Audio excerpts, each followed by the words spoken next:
Hello, and welcome to PURELive. It is Friday night, 9 p.m. Central Standard Time, and you are exactly where you're supposed to be. And today we are going to talk about something very sensitive, but necessary. We will be addressing PTSD. But before we get into anything, you guys know that we first deal with our sponsors. So here we go.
Yes, honey. And we are actually going to have the one that started the whole thing on the show next year, early next year, to explain to you the new vision and the new dream and the new direction that they're going in. And I am so excited to hear about it. Those are my people. All right. And as you guys remember, I've started with Motive Cosmetics. We had somebody on, Sheila Sloan, to explain to us all about it. And here we go. We're going to talk about it in this promo.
And if you guys would like to get some of these cosmetics, you can go to my website, ageofjamal.com or ageofjamal.net. I don't know both.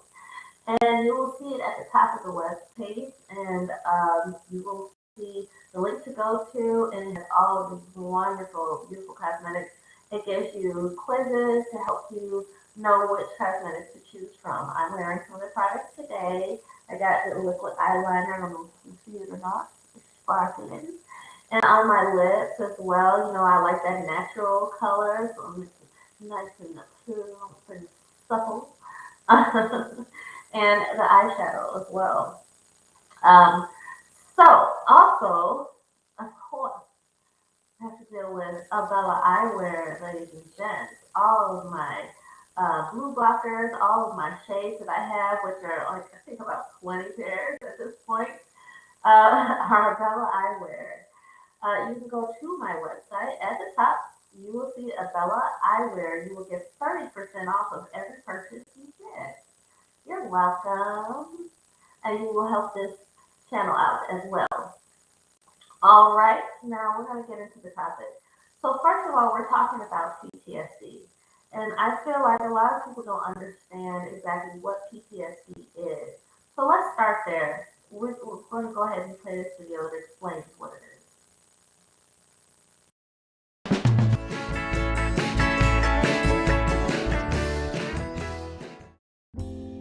What is post-traumatic stress disorder?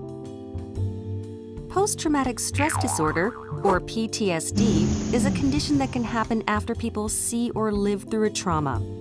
A trauma is an intense event that involves serious injury, such as car accident, or physical or sexual assault, abuse, including childhood or domestic abuse, exposure to traumatic events at work or school, including remote exposure, serious health problems, such as being admitted to intensive care, childbirth experiences, such as losing a baby.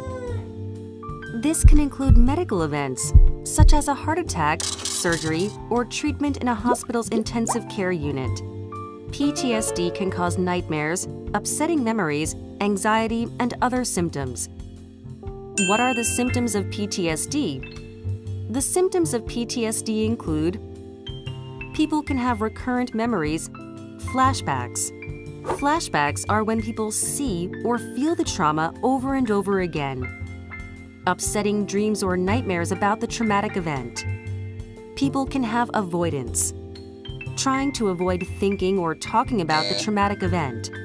Avoiding places, activities, or people that remind you of the traumatic event. People get numb and avoiding certain people or places.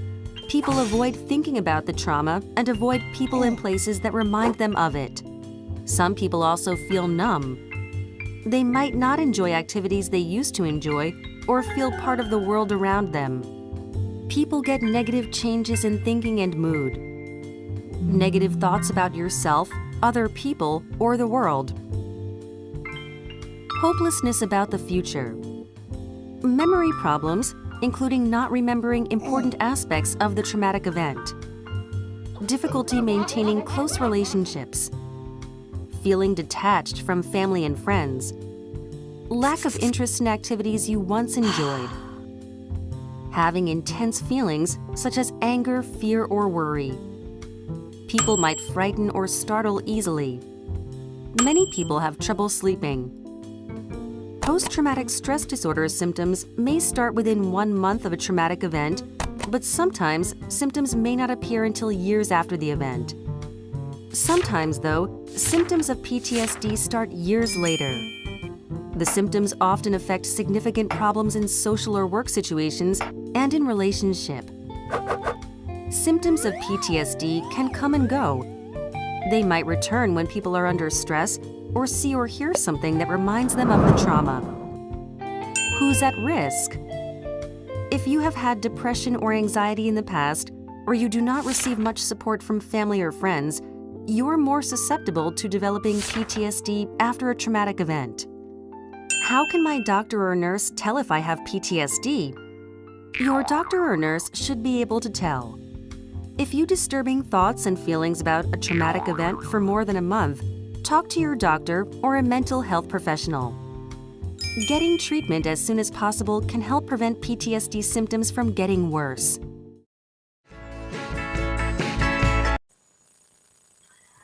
So that's just to explain to you what PTSD is. However, that doesn't explain every part of PTSD. So this is going to be a 4-part series. And the reason that this is going to be a 4-part series is because there are so many different things, as the video explains, that can cause PTSD. A lot of people assume that it's just something that people experience when they're in the military or even in the police force. But there are so many different types of trauma that causes people to develop depression, have fears that people don't understand, uncomfortable around people, crying for no apparent reason, unable to sleep. These things are real. And for those of you that are watching, please feel free to comment or ask any questions. But you may wonder, why do I feel the need to address PTSD? So myself, unfortunately, I have suffered with PTSD. I'm still currently dealing with it. And understand it is most important. So let's take a look here. PTSD statistics by trauma. PTSD is a traumatic event. The following statistics illustrate the percentage of people who will likely develop PTSD after experiencing these traumatic events. Sexual assault, 49%. Severe physical assault, 32%. Serious accidents, 16.8%. Shooting, stabbing victims, 15.4%. The unexpected death of a loved one, 14.3%. Parents of children with life-threatening illnesses, 10.4%. Witnesses of violence, 7.3%. Natural disaster victims, 3.8%. And you guys, these are stats taken based off of a group of people. Does this accurately depict all people in the world? No, it does not. But this is just a general idea of how different types of trauma affect people. Um, Today, we are going to focus more so on those that have dealt with abuse, whether it is sexual abuse, um, abuse from a loved one, domestic violence. We're going to deal with that PTSD. And one of the things that is really unfortunate is I hear a lot of people say things like, well, you got to get over it. You got to get on with your life. That was last year. That was years ago. Why is it so affecting you like this? You know, as the video depicted, it explains to you this stuff doesn't just automatically go away, which is why there are tools out there to help people through this stuff. It can literally be life threatening if gone untreated. I'm going to play another video for you guys to get another viewpoint on how severe this is. Here we go. Domestic violence can take many forms. Abuse can be physical, emotional, sexual, economic, the list goes on. According to the U.S. Office on Violence Against Women, any relationship in which one person is wielding power over the other repeatedly can be considered abusive. After some time, it's not uncommon for victims of domestic violence to develop symptoms of post-traumatic stress disorder, or PTSD, a long-term psychological disorder that can be challenging to diagnose and conquer. The National Center for Post-Traumatic Stress Disorder reports that even those who have managed to move on from abusive relationships can suffer the aftershocks, in other words, PTSD, for many years. PTSD from abuse is characterized by symptoms such as flashbacks, intrusive images, nightmares, anxiety, emotional numbing, insomnia, and avoidance of traumatic triggers. And according to the report, Women, Domestic Violence, and Post-Traumatic Stress Disorder, the severity of the violence, duration, and the victim's age are all factors in how symptoms of PTSD show. That same report also found that women who take refuge in shelters as a result of domestic violence are at a higher risk for PTSD than other victimized women. The National Center on PTSD says that due to women's higher likelihood of experiencing trauma, including domestic violence, they have a 10% chance of developing the condition, while men's odds stand at just 4%. According to domesticviolence.org, while the physical injuries suffered from violence are visible, it's often the emotional component that leads to a chronic state of PTSD. That same report suggests abuse from someone who should be trustworthy and nurturing leads many women to feel abandoned and betrayed, even crazy, which is why depression is by far the most common symptom of domestic violence, and also one of the chronic side effects of PTSD.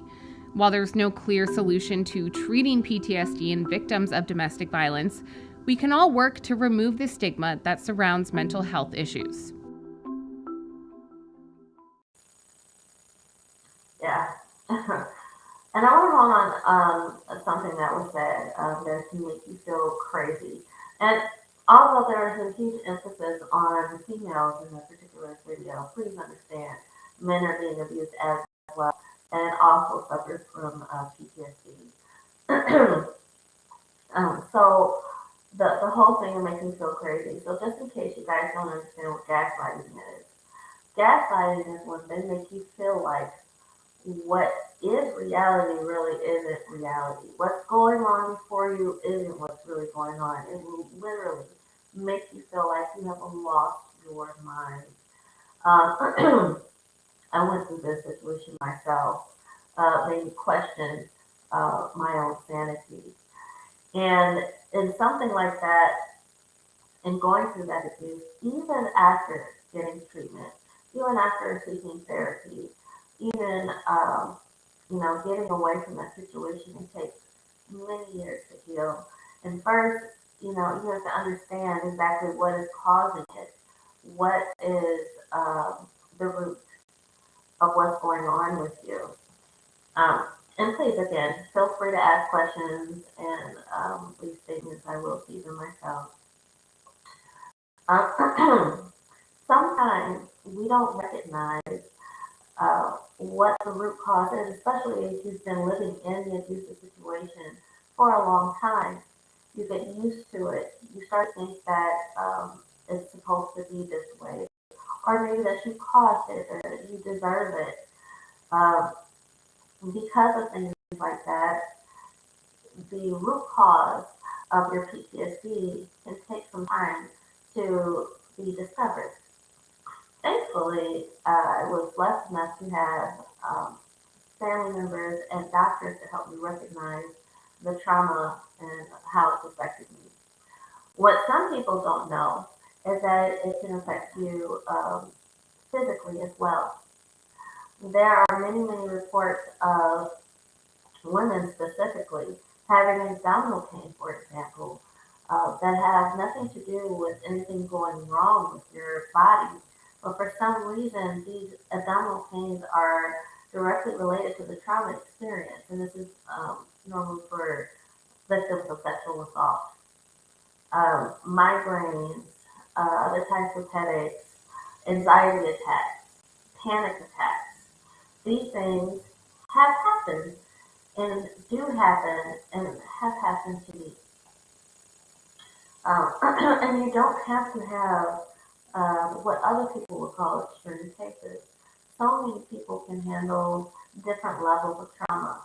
So something that I might be able to deal with and move on from fairly quickly could completely break someone down for many years.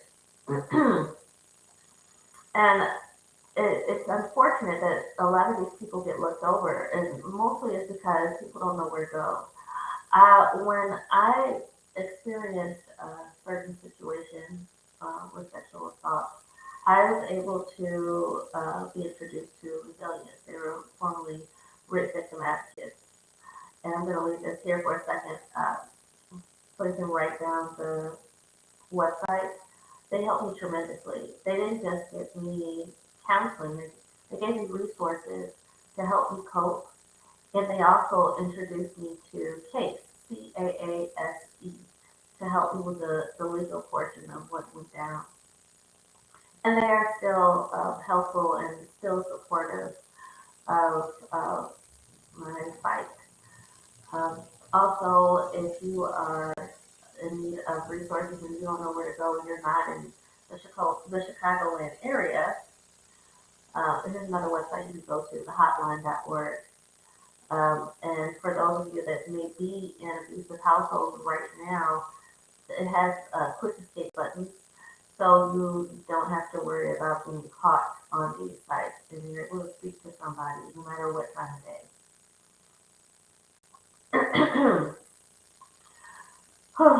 Digging in further. So trauma, PTSD, and suicide. Why am I putting this up here? People don't recognize that these all go together. People that have experienced extreme traumatic events can experience PTSD and drive them to the point of wanting to commit or are successful in committing suicide. In a survey of 5,877 people across the United States, it was found that people who had experienced physical or sexual assault in their life also had a high likelihood of attempting to take their own life at some point. Nearly 22% of people who had been raped had also attempted suicide at some point in their life. And another study of adolescent girls who had been sexually used, 46% reported having suicidal thoughts within the last 3 months. Approximately 23% of people who had experienced a physical assault had also attempted suicide at some point in their life. These rates of suicide attempts increased considerably among people who had experienced multiple incidents of sexual or physical assault. As you see, 42.9% of physical assault, 73.5%. They also found that a history of sexual molestation, physical abuse as a child, and neglect as a child were associated with high rates of suicide attempts, 17.4% to 23.9%.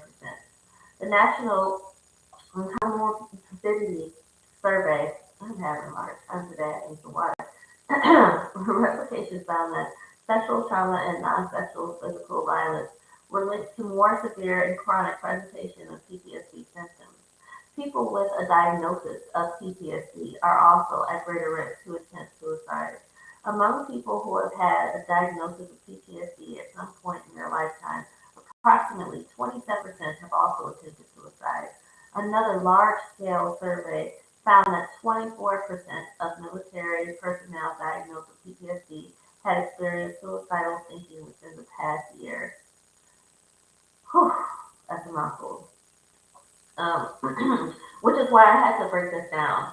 There are going to be guests that'll be a part of the other parts of this topic that are going to talk about their testimonies, deal with the types of abuse that they dealt with, what resulted and how it developed PTSD, and what kind of assistance they were able to get, or what kind of assistance that they struggled to get.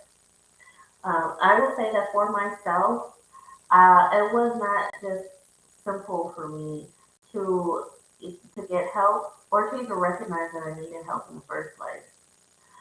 Um, I'm going to get further into what that experience was and what that walk was like after we take this break. And for those of you that are watching via YouTube, please.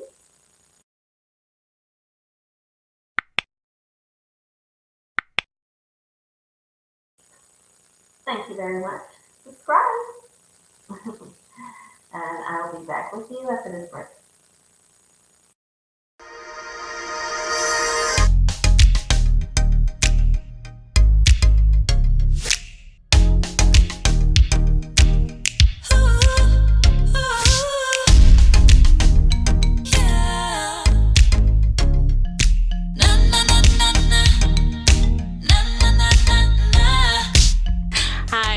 Jamal Rogers, and I'm a singer, songwriter, choreographer, voice actor, and I'm the creator and talk show host of PURELive. PURE is an acronym for Perfectly Undefined Raw Elegance. So naturally, we want our content to be pure, raw, and elegant. It airs live every Friday at 9 p.m. Central Standard Time on YouTube and Facebook. And if you'd like to see all of the episodes, you can reach it at asiajamal.com, ASIAJAMAL.com. Or if you'd like to be on the show, you can reach me at asia@asiajamal.com. Hope to see you soon.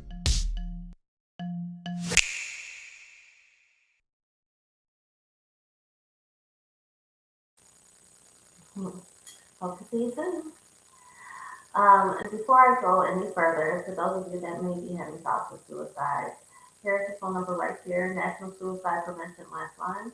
That number is 800-273-8255. Again, 800-273-8255. We're moving forward. I think it's because it's cold that I got all this cold in my throat, so please forgive me. And again, if you're watching, please feel free to comment or ask questions. I am perfectly okay with answering them. So, in my situation, and I know I've told my story a few times, but I had abusive situations on more than one occasion in my lifetime. I did not speak up about them until I was an adult.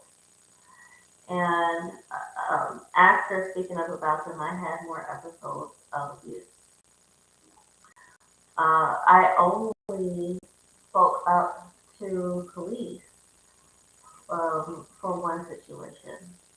Unfortunately, that did not go the way that I hoped, but I still feel good about reporting it nevertheless.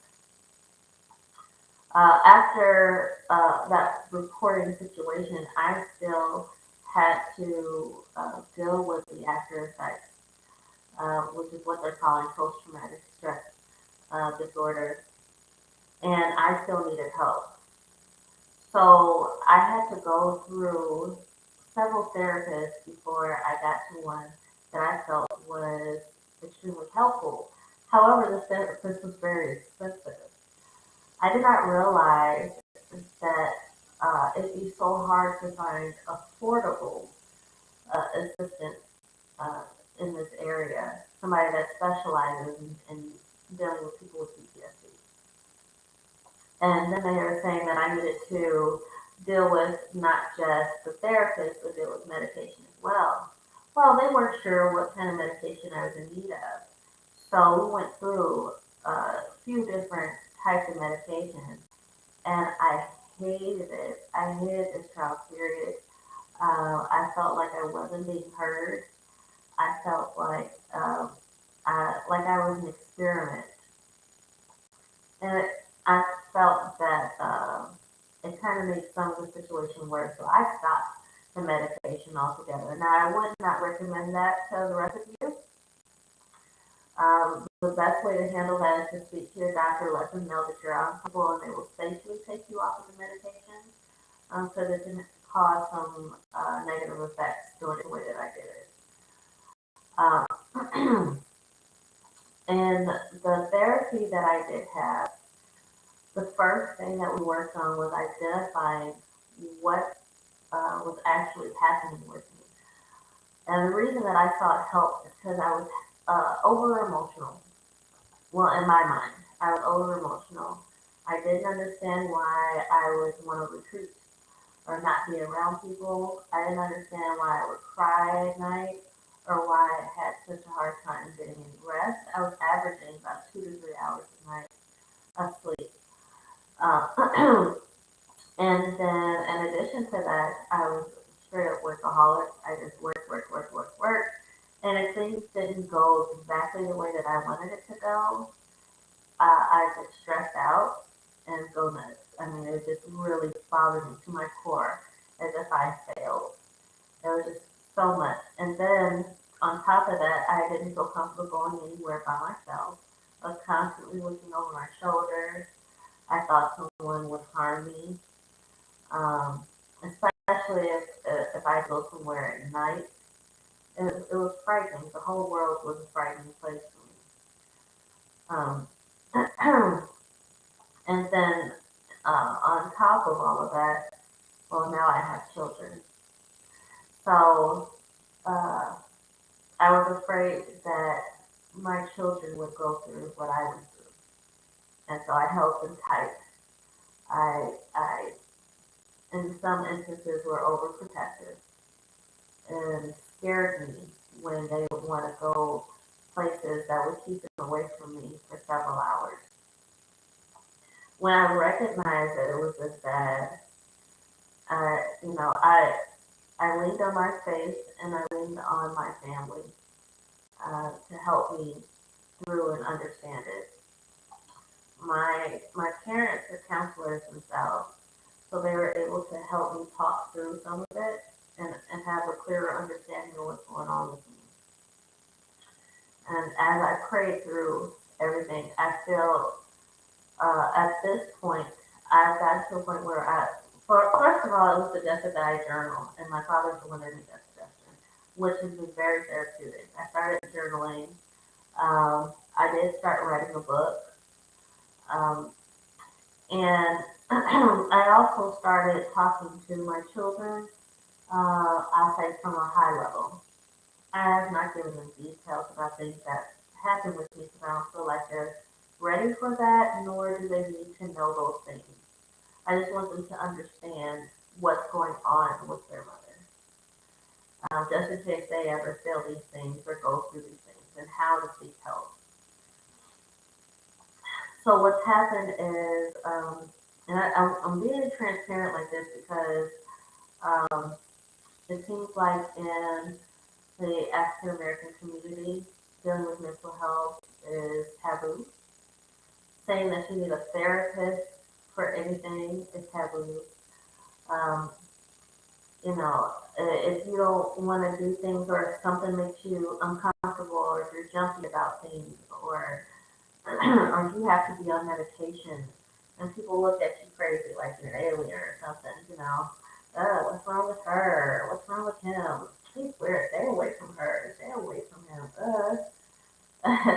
And you don't even realize that a huge portion of this country is on some type of medication or dealing with some type of counseling, whether it's PTSD or bipolar or schizophrenia or just depression, whatever it may be. There's a lot of us dealing with mental health situations, and so it doesn't mean that we're all crazy, bonkers, losing our minds. It means that we're aware enough of what's going on with us to do something about it. So, that being said, I want you guys to understand this. There are several different groups of people that I'm going to target during this series. So today, we talked a bit about those that are abused and develop PTSD with that. And I'm going to continue to dig deeper, but I want to let you know what we're going to handle. We're going to deal with those that deal with bullying and harassment, due to them being different. And yeah, I'll leave it there, and we'll talk further into that another time. I'm going to deal with people that have gone through extremely traumatic events in the military. And we're going to deal with those that have dealt with traumatic events due to negative encounters with police. These are all very real events. These are all very troubling, and these are all things that can disrupt a life, disrupt relationships, destroy families.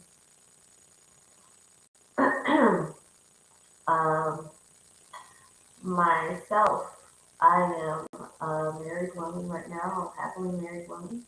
I have children. By marriage, I have grandchildren, and I'm so grateful for all of them. There was a time in my life that I did not think that I would be at this point. I did attempt to take my own life on more than one occasion. God wasn't ready for me to go yet.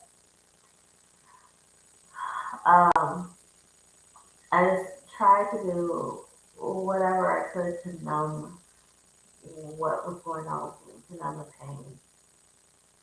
And I didn't call up my family and tell them, hey, I want to die.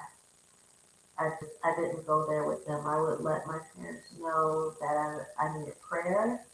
I let them know that I was hurting. But I didn't tell them how deep it was.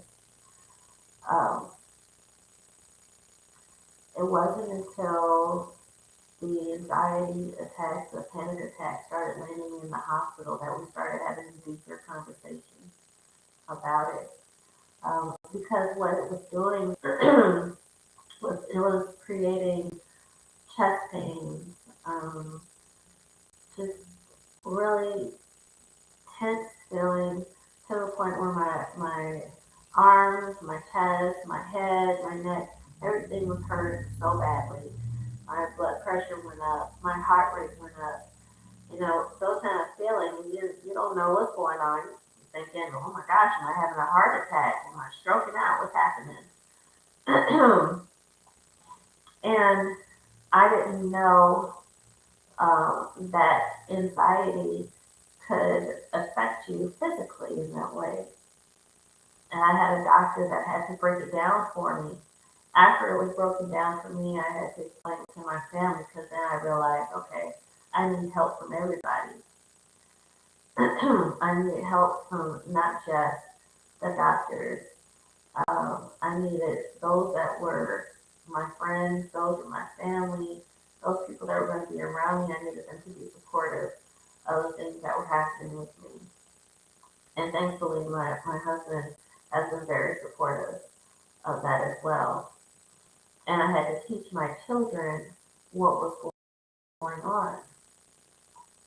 For those of you that see people that seem to be a little off or that struggle with social events or um, start to change their behavior, they're acting different than they were before, and, um, and they're not able to explain it, don't reprimand them for it.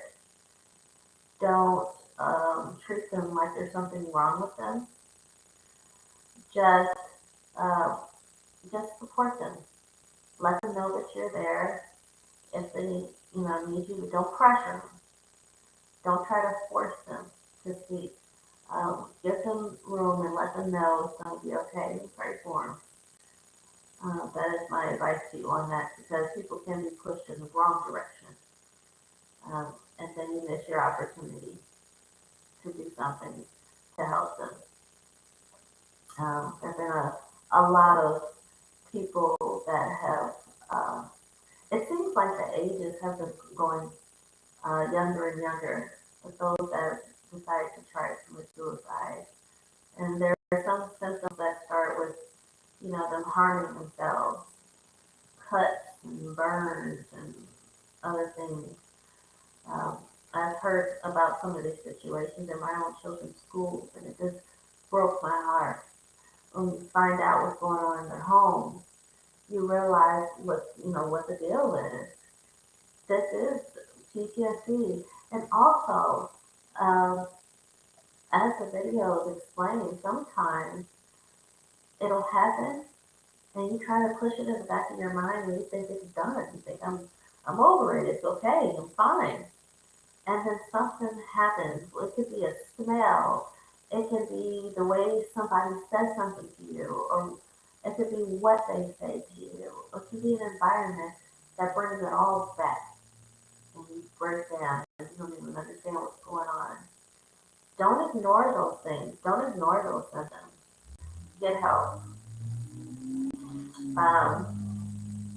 And I didn't plan on having a show for a full hour today, but I do want to answer any questions or comments that you guys have as a result of what I'm saying. I see a question. Is your PTSD ever affected any relationships with family or friends? Yes, it has. I've gotten into fights with my siblings due to PTSD. I've been closed off, um, just not wanting to talk to anybody because of it. I've lashed out at my children because of triggers, and I don't think I've addressed that. They mentioned it somewhat in the videos, but we developed things that we call triggers, and it can be anything. It can be a smell, it can be something you say, it can be something you do, it can be a certain environment. In one particular situation, someone, I don't want to say any names or anything, someone was bullying someone smaller, and it triggered me. I was in this person's face, just going off, like, how dare you, how could you, who do you think you are, and just going off. And this is somebody that looks up to me. This is somebody that's just completely in shock in the way that I was coming at them. And I don't think they understood that they were being a bully.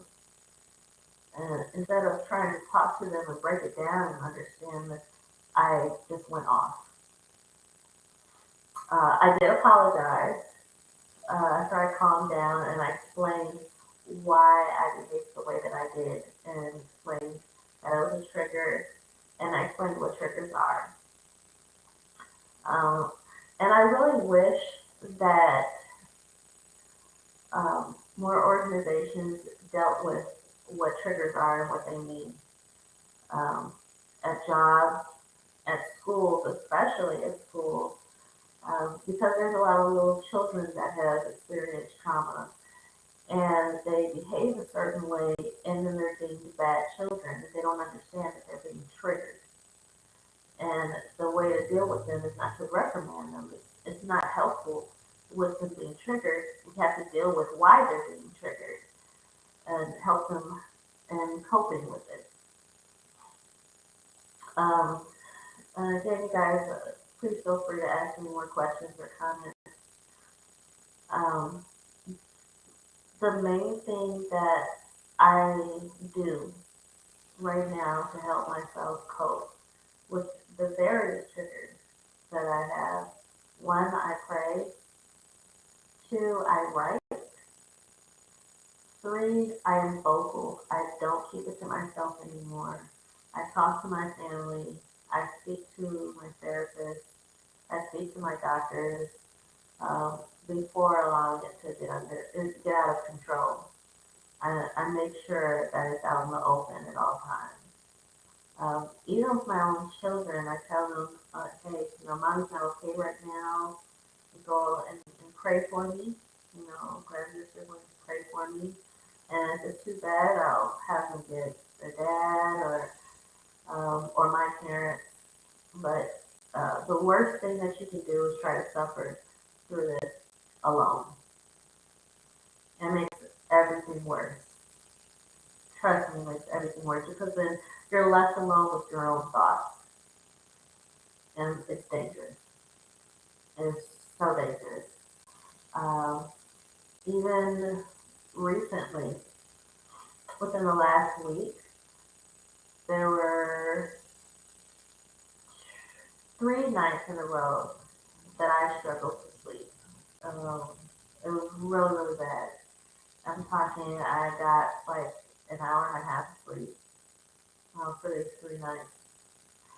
There was nothing I could do to get myself to sleep.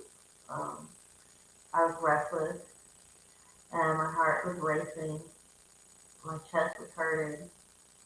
Um, and so I finally just called my doctor and said, hey, what was helping me before wasn't helping me anymore. Uh, help. What's the next plan? What's plan B? So we're on plan B right now. Um, and what people don't understand is there's something called re-victimization. So you have the first part of being victimized in the first place. But you can be re-victimized in many different ways by someone trying to make you believe that you were never victimized, or by making it seem insignificant, um, by just making you go there over and over again without helping you, belittling you because of it, making it seem like there's something wrong with you because of it. These are forms of re-victimization um, that will set you back even while you're trying to get help. So these are things that you need to understand and be able to articulate when you're dealing with people that are doing these things. My plan is to bring in more people to help um, articulate these things and how they work, and bring in more avenues of how to get help. But I, again, want to bring you back to this website right here, the hotline.org. It's very helpful. It helps you wherever you are. You don't have to be in a particular state. They are able to lead you to somebody local to help you if necessary. If you just need to talk to somebody, they'll talk to you right then and there, no matter what, no matter what time of day. If you're in the Chicagoland area, again, Resilience, great, wonderful organization, and they help me so much. Very supportive people. They helped me through the whole process of reporting everything, um, counseling that I needed afterwards, during, and even helped me with some of the financial repercussions of what went down. Everybody needs organizations like them. And again, if you're considering harming yourself, or if you know someone that is considering harming themselves, please write this number down, National Suicide Prevention Lifeline. That number is 800-273-8255. Again, 800-273-8255. And if you would like to talk about this, if you would like your story added to the series, please feel free to contact me, Asia at asiajamal.com. Again, that is Asia at asiajamal.com. Or you can go to my website, asiajamal.com or .net, and there's a way to contact me through the website as well. Apparently, my body doesn't want me to talk too much today. I don't know if I'm coming down with a cold or what. Also, I want you to look out for me on social media: Facebook, Instagram, Twitter, TikTok. I'm on all of these things. Pay close attention, because if you follow me here and also sign up for my newsletter on the website, I will drop some extra tokens for you outside of just this show that I do every Friday, including some Asia Speaks the 411 videos. So again, let me know if you have any more questions, if you have any more comments. I'm always watching, I'm always paying attention. And if you need help, or if you need to know about these phone numbers or websites, I'm going to post them on the website. And we're going to continue with this series. It will not be next week because the holiday season is here. So for Christmas and New Year's Eve, I will not be doing the show. But when we return next year, we are going to hit the ground running. And we are going to have some very powerful testimonies. We're going to have some great guests. And we're going to talk about PTSD even further, and about how to get some help and how to deal with all of these various forms of PTSD. So we're going to end the show with that. And I want you guys to remember to embrace God's perfect design, which is you. Till next time, we'll see you after the new year, Friday night at 9 p.m. Central Standard Time. Good night, everyone.